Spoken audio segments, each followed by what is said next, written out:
வணக்கம். அமரர் கல்கியின் பொன்னியின் செல்வன் முதல் பாகம் புதுவெள்ளம். அத்தியாயம் 10. குடந்தை ஜோதிடர். குடகு நாட்டில் பிறந்து வளர்ந்த பொன்னி நதி கன்னிப்பருவம் கடந்ததும் தன் மணாளனாகிய சமுத்திரராஜனிடம் சென்றடைய விரும்பினாள். காடும் மேடும் கடந்து பாறைகளையும் பள்ளங்களையும் தாண்டிக் கொண்டு விரைந்து சென்றாள். சமுத்திரராஜனை நெருங்க நெருங்க நாயகனை காணப்போகிறோம் என்ற குதூகலத்தினால் அவள் உள்ளம் விம்மி உடல் பூரித்தது. இன்னும் சற்று தூரம் சென்றாள். காதலனை அணைத்து கொள்ள கரங்கள் 2 உண்டாயின.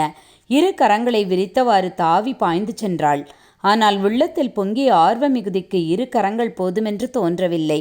அவளுடைய ஆசைக்கரங்கள் 10, 20, 100 என்று வளர்ந்தன. அவ்வளவு கரங்களையும் ஆவலுடன் நீட்டிக்கொண்டு சமுத்திரராஜனை அணுகினாள். இவ்விதம் ஆசைக்கணவனை அடைவதற்கு சென்ற மணப்பெண்ணுக்கு சோழ நாட்டு செவிலித்தாய்மார் செய்த அலங்காரங்கள்தான் என்ன! அடடா, எத்தனை அழகிய பச்சை புடவைகளை உடுத்தினார்கள்! எப்படியெல்லாம் வண்ண மலர்களை சூட்டினார்கள்!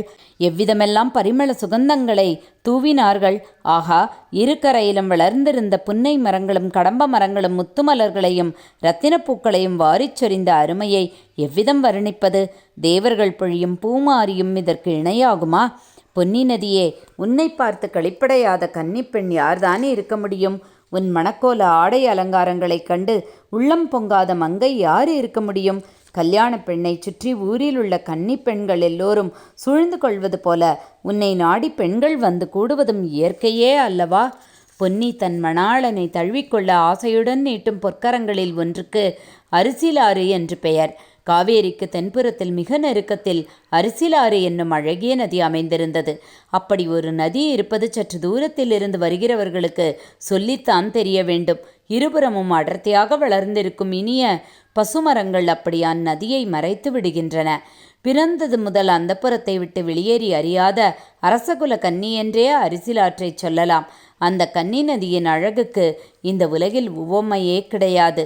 நல்லது, அந்த புறம் என்னும் எண்ணத்தை மறந்துவிட்டு நேயர்கள் நம்முடன் அரிசிலாற்றை நெருங்கி வருவார்களாக. சோலையாக நெருங்கி வளர்ந்திருந்த மரங்களுக்கிடையே புகுந்து வருவார்களாக. அடடா, இது என்ன அருமையான காட்சி! அழகுக்கு அழகு செய்வது போலும் அமுதத்துக்கு இனிப்பு ஊட்டுவது போலும் அல்லவா இருக்கிறது. சித்திர விசித்திரமாக செய்த அன்ன வடிவமான வண்ணப்படகில் வீற்றிருக்கும் இந்த வனிதாமணிகள் யார்? அவர்களில் நடுநாயகமாக நட்சத்திரங்களுக்கிடையில் பூரணச்சந்திரனைப் போல 7 உலகங்களையும் ஆழப்பிறந்த சக்கரவர்த்தினியைப் போல காந்தியுடன் விளங்கும் இந்த நாரிமணி யார்? அவளுக்கு அருகில் கையில் வீணையுடன் வீற்றிருக்கும் சாந்த சுந்தரியார்?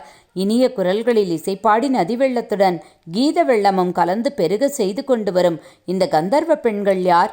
அவர்களில் ஒருத்தி மீனலோச்சனி, இன்னொருத்தி நீலலோச்சனி.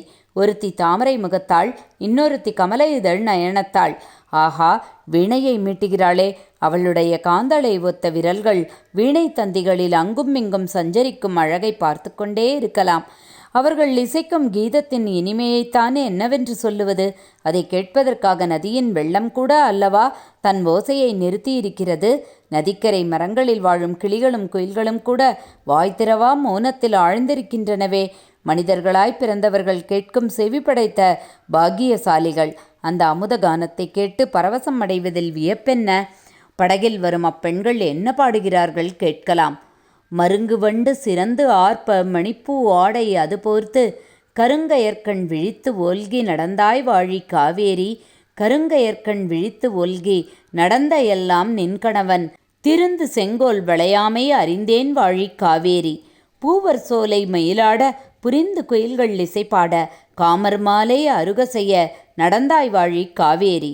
காமர் மாலை அருகசெய்ய நடந்தவெல்லாம் நின்கணவன் நாமவேலின் திறங்கண்டே அறிந்தேன் வாழி காவேரி. இந்த அமுத தமிழ் பாடல்களை எங்கேயோ கேட்டிருக்கிறோம் அல்லவா? ஆம், சிலப்பதிகாரத்தில் உள்ள வரிப்பாடல்கள் இவை. எனினும் இந்த பெண்கள் பாடும்போது முன் எப்போதும் இல்லாத வனப்பும் கவர்ச்சியும் பெற்று விளங்குகின்றன. இவர்கள் பொன்னி நதியின் அருமை தோழிகள் போலும். அதனாலே தான் இவ்வளவு பரவசமாக உணர்ச்சி ததும்ப பாடுகிறார்கள். அடடா, பாடலும் பண்ணும் பாவமும் எப்படி கலந்து இழைந்து குழைந்து இவர்களுடைய குரலில் இருந்து அமுத வெள்ளமாக பொழிகின்றன. பாட்டாவது பண்ணாவது கானமாவது இசையாவது அதெல்லாம் ஒன்றுமில்லை. இது ஏதோ மாயக்கலை. பாடுகிறவர்கள் கேட்பவர்கள் எல்லோரையும் பித்து பிடிக்க செய்யும் மந்திர வித்தை. படகு மிதந்து கொண்டே வந்து ஓடத்துறையில் ஒதுங்கி நிற்கிறது. 2 பெண்கள் இறங்குகிறார்கள். அவர்களில் ஒருத்தி 7 உலகத்துக்கும் ராணி என தகும் கம்பீர தோற்றமுடைய பெண்மணி. இன்னொருத்தி வீணை தந்திகளில் விரல்களை ஓட்டி இன்னிசை எழுப்பிய நங்கை. இருவரும் அழகிகள் என்றாலும் ஒருவருடைய அழகுக்கும் இன்னொருவர் அவருடைய அழகுக்கும் மிக்க வேற்றுமை இருந்தது. ஒருத்தி செந்தாமரை மலரின் கம்பீர சௌந்தரியம் உடையவள், இன்னொருத்தி குமுத மலரின் இனிய அழகை உடையவள். ஒருத்தி பூரணச்சந்திரன், இன்னொருத்தி காலைப்பிறை. ஒருத்தி ஆடுமயில், இன்னொருத்தி பாடும் குயில். ஒருத்தி இந்திராணி, இன்னொருத்தி மன்மதனின் காதலி. ஒருத்தி வேகவாகினியான கங்கா நதி, இன்னொருத்தி குழைந்து நெளிந்து செல்லும் காவேரி. வாசகர்களை மேலும் சந்தேக ஆராய்ச்சி நிலையில் விட்டு வைக்காமல் இவர்கள் இருவரும் யார் என்று சொல்லிவிடுகிறோம். கம்பீர தோற்றமுடைய மங்கைதான் சுந்தர சோழ மன்னரின் செல்வப் புதல்வி குந்தவை. சரித்திரத்தில் ராஜராஜன் என்று புகழ்பெற்ற அருள்மொழிவர்மனின் சகோதரி. இளைய பிராட்டி என்று மக்களால் போற்றப்பட்ட மாதரசி. சோழ ராஜ்யத்தின் மகோன்னதத்திற்கு அடிகோலிய தமிழ் பெரும் செல்வி. ராஜராஜனுடைய புதல்வன் ராஜேந்திரனை எடுத்து வளர்த்து வீராதி வீரனாயும் மன்னாதி மன்னனாயும் ஆக்கிய தீரப் பெண்மணி. இன்னொருத்தி குந்தவை பிராட்டியுடன் இருக்கும் பாக்கியத்தை நாடி வந்த கொடும்பாளூர் சிற்றரசர் குலப்பெண். பிற்காலத்தில் சரித்திரத்திலேயே இணையில்லாத பாக்கியவதியாக போகிறவள். இன்று அடக்கமும் இனிமையும் சாந்தமும் உருவெடுத்து விளங்குகிறவள். இந்த இரு மங்கைமார்களும் படகிலிருந்து கரையில் இறங்கினார்கள். குந்தவை மற்ற தோழி பெண்களை பார்த்து, நீங்கள் இங்கேயே இருங்கள், ஒரு நாழிகை நேரத்தில் திரும்பி வந்துவிடுகிறோம் என்றாள். அந்த தோழி பெண்கள் அனைவரும் தெய்வத்தமிழ்நாட்டில் பற்பல சிற்றரசர்களின் அரண்மனையில் பிறந்த அரசகுமாரிகள். குந்தவை தேவிக்கு தோழியாக இருப்பதை பிறர்க்கரும் பேராக கருதி பழையாறை அரண்மனைக்கு வந்தவர்கள். இப்போது தங்களில் ஒருத்தியை மட்டும் அழைத்து கொண்டு குந்தவை பிராட்டி கரையில் இறங்கியதும் அவர்களுடைய கண்களில் ஏமாற்றமும் அசூயையும் தோன்றின. கரையில் குதிரை பூட்டிய ரதம் ஒன்று சித்தமாய் இருந்தது. வானதி, ரதத்தில் ஏறிக்கொள் என்றாள் குந்தவை தன் தோழியை பார்த்து. வானதி ஏறியதும் தானும் ஏறிக்கொண்டாள். ரதம் வேகமாகச் சென்றது. அக்கா, நாம் எங்கே போகிறோம், எனக்கு சொல்லலாமா என்று வானதி கேட்டாள். சொல்லலாமாவா என்ன? குடந்தை ஜோதிடர் வீட்டுக்கு போகிறோம் என்றாள் குந்தவை. ஜோதிடர் வீட்டுக்கு எதற்காக போகிறோம் அக்கா? என்னத்தை பற்றி கேட்பதற்காக? வேறு எதற்கு? உன்னை பற்றி கேட்பதற்காகத்தான். சில மாத காலமாக நீ இப்படி பிரம்மை பிடித்தவள் போலும் உடல் மெலிந்தும் வருகிறாயா? உனக்கு எப்போது பிரம்மை நீங்கி உடம்பு தேரும் என்று கேட்பதற்கு தான். அக்கா, தங்களுக்கு ரொம்ப புண்ணியம் உண்டு. எனக்கு உடம்புக்கு ஒன்றுமில்லை. என்னை பற்றி கேட்பதற்காக போக வேண்டாம், திரும்பி விடுவோம். இல்லை அடி அம்மா, இல்லை. உன்னை பற்றி கேட்பதற்காக இல்லை, என்னை பற்றி கேட்பதற்காகத்தான் போகிறேன். தங்களை பற்றி என்ன கேட்டு தெரிந்து கொள்ளப் போகிறீர்கள்? ஜோசியரிடம் கேட்டு என்ன தெரிந்து கொள்ளப் போகிறீர்கள்? எனக்கு கல்யாணம் ஆகுமா அல்லது கடைசி வரையில் கன்னி பெண்ணாகவே இருந்து காலம் கழிப்பேனா என்று கேட்கப் போகிறேன். அக்கா, இதற்கு ஜோசியரிடம் போய் கேட்பானேன்? தங்களுடைய மனதையே அல்லவா கேட்க வேண்டும். தாங்கள் தலையை அசைக்க வேண்டியதுதான். இமயமலை முதல் குமரிமனை வரையில் உள்ள 56 தேசத்து ராஜாக்களும் போட்டி போட்டுக்கொண்டு ஓடி வரமாட்டார்களா? ஏன், கடல் கடந்த தேசங்களிலிருந்தெல்லாம் கூட வருவார்களே. தங்களை கைப்பிடிக்கும்போது எந்த வீர ராஜகுமாரனுக்கு கொடுத்து வைத்திருக்கிறதோ அதை தாங்கள் அல்லவா தீர்மானிக்க வேண்டும். வானதி, நீ சொல்வதெல்லாம் உண்மை என்று வைத்துக்கொண்டாலும் அதற்கு ஒரு தடை இருக்கிறது. எந்த தேசத்து அரசகுமாரனையாவது மனம் புரிந்து கொண்டால் நான் அவனுடைய நாட்டுக்கு போக வேண்டி வருமல்லவா? எனக்கு இந்த பொன்னி நதி பாயும் சோழ நாட்டிலிருந்து வேறொரு நாட்டுக்கு போக பிடிக்கவில்லையடி. வேறு நாட்டுக்கு போவதில்லை என்று நான் சபதம் எடுத்து கொண்டிருக்கிறேன். அது ஒரு தடையாகாது. தங்களை மனம் புரிந்து கொள்ளும் எந்த ராஜகுமாரனும் தங்கள் காலில் விழுந்து கிடக்கும் அடிமையாகவே இருப்பான். இங்கேயே இருக்க வேண்டுமென்றால் இருந்துவிட்டு போகிறான். ஆகா, எலியை பிடித்து மடியில் வைத்து கட்டிக்கொள்வது போல வேறு தேசத்து ராஜகுமாரனை நம்மூரிலே கொண்டு வைத்து கொள்ளவா சொல்கிறாய்? அதனால் என்னென்ன தொல்லைகள் எல்லாம் விளையும் தெரியுமா? எப்படியும் பெண்ணாய் பிறந்தவர்கள் ஒரு நாள் கல்யாணம் செய்து கொண்டுதானே தீர வேண்டும். அப்படி ஒரு சாஸ்திரத்திலும் சொல்லி இருக்கவில்லையடி வானதி. ஔவையாரை பார், அவள் என்றும் கன்னி அழியாத கவீஸ்வரியாக பலகாலம் ஜீவித்திருக்கவில்லையா? ஔவையார் இளம் பிராயத்திலேயே கடவுளின் வரத்தினால் கிழவியாக போனவள். தாங்கள் அதை போல ஆகவில்லையே. சரி, அப்படி கல்யாணம் செய்து கொள்வது என்று புறப்பட்டால் சோழ நாட்டு ஏழை வீரன் ஒருவனையே நான் மணந்து கொள்வேன். அத்தகையவனுக்கு ராஜ்யம் இராது. என்னை அழைத்து கொண்டு வேறு ஒரு தேசத்துக்கு போக வேண்டும் என்று சொல்ல மாட்டான். இங்கேயே சோழ நாட்டிலேயே இருந்து விடுவான். அக்கா, அப்படியானால் இந்த சோழ நாட்டை விட்டு போக மாட்டீர்களோ? ஒரு நாளும் போக மாட்டேன். சொர்க்கலோகத்துக்கு என்னை அரசியாக்குவதாக சொன்னாலும் போக மாட்டேன். இன்றைக்குத்தான் என் மனம் நிம்மதி அடைந்தது.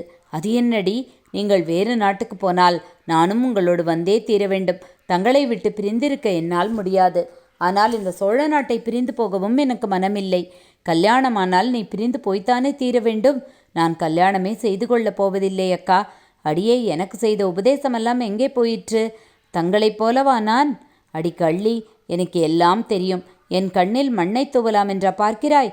உனக்கு சோழ நாட்டின் மீது அபிமானம் ஒன்றும் கிடையாது. நீ ஆசை வைத்திருக்கும் சோழ நாடு வாளும் வேலும் தாங்கி ஈழ நாட்டுக்கு யுத்தம் செய்ய அல்லவா போயிருக்கிறது. உன் அந்தரங்கம் எனக்கு தெரியாது என்றா நினைத்தாய்? அக்கா அக்கா, நான் அவ்வளவு மூடமதி உடையவளா? சூரியன் எங்கே? காலை பனித்துளி எங்கே? சூரியனுடைய நட்புக்கு பனித்துளி ஆசைப்பட்டால் என்ன பயன்? பனித்துளி சிறியதுதான், சூரியன் பெரியது, பிரகாசமானதுதான். ஆனாலும் பனித்துளி அப்படிப்பட்ட சூரியனை சிறைப்படுத்தி தனக்குள் வைத்திருக்கிறதோ இல்லையோ? வானதி உற்சாகமும் ஆர்வமும் நிறைந்த குரலில், அப்படியா சொல்கிறீர்கள்? பனித்துளி கூட சூரியனை அடையலாம் என்று சொல்கிறீர்களா என்றாள். பிறகு திடீரென்று மனச்சோர்வு வந்துவிட்டது. பனித்துளி ஆசைப்படுகிறது, சூரியனையும் சிறைப்பிடிக்கிறது. ஆனால் பலன் என்ன? சிறிது நேரத்துக்கெல்லாம் சரியான தண்டனை அடைகிறது. வெயிலில் உலர்ந்து இருந்த இடம் தெரியாமல் மறைகிறது. அது தவறு வானதி. பனித்துளியின் ஆசையைக் கண்டு சூரியன் தன்னுடன் பனித்துளியை ஐக்கியப்படுத்திக் கொள்கிறான். தன் ஆசைக்கு உகந்த பனித்துளி பெண் பிற புருஷர் கண்ணில் படக்கூடாது என்று அவன் எண்ணம். இரவு வந்ததும் மறுபடியும் வெளியே விட்டு விடுகிறான். மறைந்த பனித்துளி மறுபடியும் வந்து உதிக்கிறதல்லவா? அக்கா, இதெல்லாம் என்னை தேற்றுவதற்காக சொல்கிறீர்கள். அப்படியானால் உன் மனதில் ஒரு குறை இருக்கிறது என்று சொல்லு. இத்தனை நாள் இல்லவே இல்லை என்று சாதித்தாயே. அதனால்தான் குடந்தை ஜோசியரிடம் போகிறேன். என் மனதில் குறை இருந்தால் அதை பற்றி கேட்க ஜோதிடரிடம் போய் என்ன பயன் என்று கூறி வானதி பெருமூச்செறிந்தாள். குடந்தை ஜோதிடரின் வீடு அந்த நகரின் ஒரு மூலையில் காளி கோவிலுக்கு அருகில் ஒரு தனித்த இடத்தில் இருந்தது. குடந்தை நகருக்குள் புகாமலேயே நகரை சுற்றி கொண்டு ரதம் அந்த வீடு சென்று அடைந்தது. ரதசாரதி ரதத்தை தங்குத்தடையின்றி அங்கே ஓட்டிக்கொண்டு போய் சேர்ந்ததை பார்த்தால் அவன் அதற்கு முன் பலமுறை அங்கே ரதம் ஓட்டிக்கொண்டு சென்றிருக்க வேண்டும் என்று தோன்றியது. வீட்டு வாசலில் ஜோதிடரும் அவருடைய சீடர் ஒருவரும் ஆயத்தமாய் காத்திருந்தார்கள். ஜோதிடர் மிக்க பக்தி மரியாதையுடன் வந்தவர்களை வரவேற்று உபசரித்தார். பெருமாட்டி, கலைமகளும் திருமகளும் ஓருருவாய் வந்த தாயே வரவேணும். இந்த ஏழையின் குடிசை செய்த பாக்கியம், மறுமுறையும் தாங்களை குடிசையை தேடி வந்தீர்கள் என்றார். ஜோதிடரே, இந்த வேளையில் தங்களை தேடிக்கொண்டு வேறு யாரும் இங்கு வரமாட்டார்கள் அல்லவா என்றாள் குந்தவை. வரமாட்டார்கள் தாயே. இப்போதெல்லாம் என்னை தேடி அதிகம் பேர் வருவதில்லை. உலகத்தில் கஷ்டங்கள் அதிகமாகும் போதுதான் ஜோதிடர்களை தேடி மக்கள் அதிகமாக வருவார்கள். இப்போது தங்களுடைய திருத்தந்தை சுந்தர சோழர் ஆட்சியில் குடிமக்களுக்கு கஷ்டம் என்பதே கிடையாது. எல்லோரும் சுகசௌக்கியங்களுடன் சகல சம்பத்துக்களையும் பெற்று சந்தோஷமாக வாழ்கிறார்கள். என்னை தேடி ஏன் வரப்போகிறார்கள் என்றார் ஜோதிடர். அப்படியானால் எனக்கு ஏதோ கஷ்டம் வந்திருப்பதனால் நான் உம்மை தேடி வந்திருக்கிறேன் என்று சொல்கிறீராக்கும். இல்லை பெருமாட்டி, நவநிதியும் கொழிக்கும் பழையாறை மன்னரின் திருக்குமாரிக்கு கஷ்டம் வந்தது என்று எந்த குருடன்தான் சொல்லுவான்? உலகத்தில் மக்களுக்கு கஷ்டமில்லாமல் போய்விட்டபடியால் இந்த ஏழை ஜோதிடனுக்கு மட்டும் கஷ்டம் வந்திருக்கிறது. இவனை யாரும் கவனிப்பார் இல்லை. ஆகையால் இந்த ஏழையின் கஷ்டத்தை தீர்ப்பதற்காக அம்பிகையைப் போல வந்திருக்கிறீர்கள். தாயே, குடிசைக்குள்ளே வந்தருள வேண்டும். இங்கேயே தங்களை நிறுத்தி வைத்திருப்பது நான் செய்யும் அபச்சாரம் என்று ஜோதிடர் சமத்காரமாக பேசினார். ரதசாரதியை பார்த்து குந்தவை, ரதத்தை கோவிலுக்கு சமீபம் கொண்டு போய் ஆலமரத்தின் நிழலில் நிறுத்திவே என்றாள். பிறகு ஜோதிடர் வழிகாட்டி முன் செல்ல குந்தவையும் வானதியும் அவ்வீட்டுக்குள்ளே சென்றார்கள். ஜோதிடர் தம் சீடனை பார்த்து, அப்பனே, வாசலில் ஜாக்கிரதையாக நின்று கொண்டிரு. தப்பித்தவறி யாராவது வந்தாலும் உள்ளே விடாதே என்று எச்சரித்தார். அரசகுமாரியை வரவேற்பதற்கு உகந்ததாக ஜோதிடரின் கூடம் அழகு செய்யப்பட்டிருந்தது. சுவரில் ஒரு மாடத்தில் அம்பிகையின் படம் அலங்கரிக்கப்பட்டு விளங்கியது. அமருவதற்கு 2 பீடங்கள் சித்தமாய் இருந்தன. குத்துவிளக்கு எரிந்தது. அங்கும் இங்கும் கோலங்கள் பொலிந்தன. ராசி சக்கரங்கள் போட்ட பலகைகளும் ஓலைச்சுவடிகளும் சுற்றிலும் இறைந்து கிடந்தன. பெண்மணிகள் இருவரும் பீடங்களில் அமர்ந்த பிறகு ஜோதிடரும் உட்கார்ந்தார். அம்மணி, வந்த காரியம் இன்னதென்பதை தயவு செய்து சொல்லி அருள வேண்டும் என்றார். ஜோசியரே, அதையும் தங்கள் ஜோதிடத்திலேயே பார்த்து தெரிந்து கொள்ளக்கூடாதா என்றாள் குந்தவை. ஆகட்டும் தாயே என்று கோரி ஜோதிடர் கண்ணை மூடிக்கொண்டு சிறிது நேரம் ஏதோ மந்திரம் ஜெபித்து கொண்டிருந்தார். பிறகு கண்ணை திறந்து பார்த்து, இந்த கன்னி பெண்ணின் ஜாதகம் பற்றி கேட்பதற்காகவே இன்று முக்கியமாக வந்திருக்கிறீர்கள். அவ்விதம் தேவி பராசக்தியின் அருள் சொல்கிறது, உண்மைதானா என்றார். ஆஹா, பிரமாதம்! உங்களுடைய சக்தியை என்னவென்று சொல்வது? ஆம் ஜோதிடரே, இந்த பெண்ணை பற்றி கேட்கத்தான் வந்தேன். 1 வருஷத்துக்கு முன்பு இவள் பழையாறை அரண்மனைக்கு வந்தாள். வந்து சில மாத காலம் மிக குதூகலமாய் இருந்து வந்தாள். என் தோழியருக்குள்ளே இவள்தான் சிரிப்பும் விளையாட்டும் கலகலப்புமாக இருந்து வந்தாள். 4 மாதமாக இவளுக்கு என்னவோ நேர்ந்திருக்கிறது. அடிக்கடி சோர்ந்து போகிறாள். பிரம்மை பிடித்தாற் போல இருக்கிறாள். சிரிப்பையே மறந்துவிட்டாள். உடம்புக்கு ஒன்றுமில்லை என்கிறாள். இவள் பெற்றோர்கள் நாளைக்கு வந்து கேட்டால் என்ன மறுமொழி சொல்வதென்றே தெரியவில்லை. தாயே, கொடும்பாளூர் இளைய வேளாரின் செல்வப் புதல்விதானே இவர்? இவருடைய பெயர் வானதிதானே என்றார் ஜோதிடர். ஆமாம், உமக்கு எல்லாம் தெரிந்திருக்கிறதே.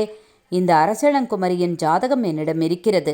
சேர்த்து வைத்திருக்கிறேன். சற்று பொறுக்க வேணும் என்று சொல்லிவிட்டு ஜோதிடர் பக்கத்தில் இருந்த ஒரு பழைய பெட்டியை திறந்து சிறிது நேரம் புரட்டினார். பிறகு அதிலிருந்து ஒரு ஜாதக குறிப்பை எடுத்து கவனமாக பார்த்தார். இதோட அத்தியாயம் 10 நிறைவு பெற்றது. 11வது அத்தியாயத்தை அடுத்த பதிவில் பார்க்கலாம்.